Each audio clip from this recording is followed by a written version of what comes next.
1 2 3 4 5 6 7 এটা দিয়ে কি করবেন জানেন? গরুর ঘাস। গরুর খাবারের ব্যবস্থা করবেন, ঠিক আছে? এটা আপনার ঘর? এটা আমার তো কতটুকু পানি উঠছিল?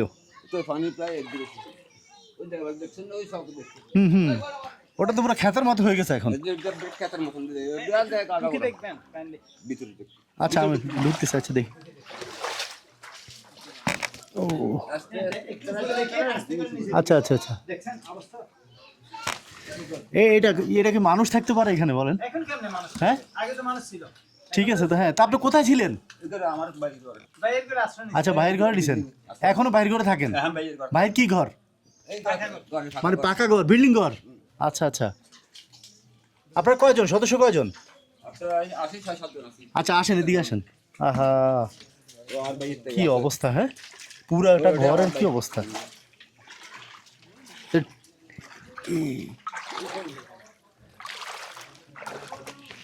আপনি গরু পালেন না? গরু ফালি। ধরুন তো গরুর কি খাওয়ান? গরুর ঘাস খাওয়াই। মানে কোথায় পান এখন ঘাস, কোথায় পান? ঘাস ওখানে লাগছে না। উপরে যা আছে নিচগুলো ভিজে গেছে। নিচেগুলো ভিজে গেছে তো উপরে যা আছে না ওখানে লাগছে ঘাস। আচ্ছা, এমনি ঘাস কিনতে কত টাকা লাগে? মানে ওই যে খড় যেগুলো নষ্ট হয়ে গেছে, এখন তো ভিজে গেছে খড়, এখন ঘাস খুঁজে খাজে খাওয়ান নাকি? এখন তো আমার তো কিছু খুশি আছে, আমার কিছু আছে, এটা খাওয়াই, খেয়ার থেকে খাওয়াই, এইরকম করে খাওয়া না তো চলা দিদি কি করবো আর। আচ্ছা আচ্ছা, এখন কথা হচ্ছে মানে খড় কিনতে কত টাকা লাগে? আপনার যতটুকু খড় নষ্ট হয়েছে যেটা গরুর খাওয়াইতেন, ওটা কিনতে কত টাকা লাগবে? এটা তো বহুত টাকা লাগে। বহুত টাকা? কত টাকা? এই সাইডে 5,000 লাগে তো গিয়াত মাঝে 4-5 হাজার টাকা লাগবে। হ্যাঁ। আচ্ছা, এখন গরু কোথায়? গরু করে লাগছে। ওদিকে আর গরু দেখাইতে পারবেন? দেখাতে পারবো আমরা। আচ্ছা, গরু দেখবো একটু পরে, ঠিক আছে? আমার গরু ওখানে লাগছে। আচ্ছা ঠিক আছে, ধর। 1 2 3 4 5 6 7 এটা দিয়ে কি করবেন জানেন? গরুর ঘাস। গরুর খাবারের ব্যবস্থা করবেন, ঠিক আছে? আর আপনার জানার মতে কারো বিড়াল আছে, কুকুর আছে, এরকম আছে এই বাড়িতে? আছে মানে বিড়াল পালে কিন্তু কোথাও রাখতে পারে না, কিছু খাওয়ানোর ব্যবস্থা করতে পারে না, এরকম আছে? এই বাড়িতে নেই। এই বাড়িতে নাই না? দুইটা গরুর ঘর। আচ্ছা, আপনার গরুটা দেখেন আমার শেষ। আসেন। পাকা করেন গোয়াল করে। ও আচ্ছা আচ্ছা, পাকা ঘর যাদের তাদের গোয়াল ঘর এটা? আমি রাখছি। আচ্ছা, আপনি এখানে রাখছেন? গরু আমার আছে, বাড়ি। ওরাও থাকছে।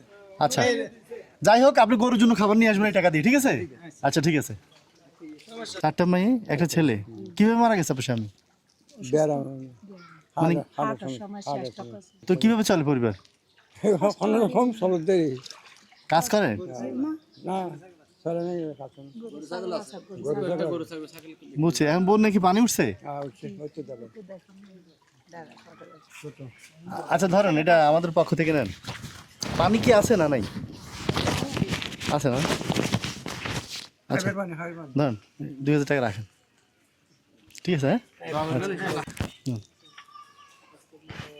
ঠিক আছে। আজকে তৃতীয় দিন আমাদের এই কার্যক্রম, আজকে শেষ দিন। আমরা ইনশাআল্লাহ আজকে রাতেই ঢাকায় চলে যাব। আপনারা সবাই আমাদের জন্য দোয়া করবেন, আমরা যেন এরকম মানবিক কাজ করতে পারি। আর আপনারা আমাদের সাথেই থাকবেন, আমাদের পেজটিকে ফলো দিয়ে আমাদের সাথে থাকবেন, ভিডিওগুলো শেয়ার করে দিবেন। আর সবসময় এরকম প্রাকৃতিক দুর্যোগে আমরা চাই এরকম অসহায় মানুষের পাশে দাঁড়াতে। আপনারা যারা আমাদেরকে অর্থ দিয়ে বা মানসিকভাবে আমাদেরকে বিভিন্নভাবে সাপোর্ট দিয়েছেন, সবাইকে অসংখ্য ধন্যবাদ। আর সবার কাছে কৃতজ্ঞতা প্রকাশ করে, মানে ছোট করবো না কাউকে, আপনারা যা করছেন আলহামদুলিল্লাহ। ঠিক আছে, আল্লাহ হাফেজ, সবাই ভালো থাকবেন। ঢাকা গেলে আবার দেখা হবে, আবার আগের মতো ভিডিওতে দেখা হবে। সবাই দোয়া করবেন আমাদের জন্য, আমরা আপনার জন্য দোয়া করি। আসসালামু আলাইকুম।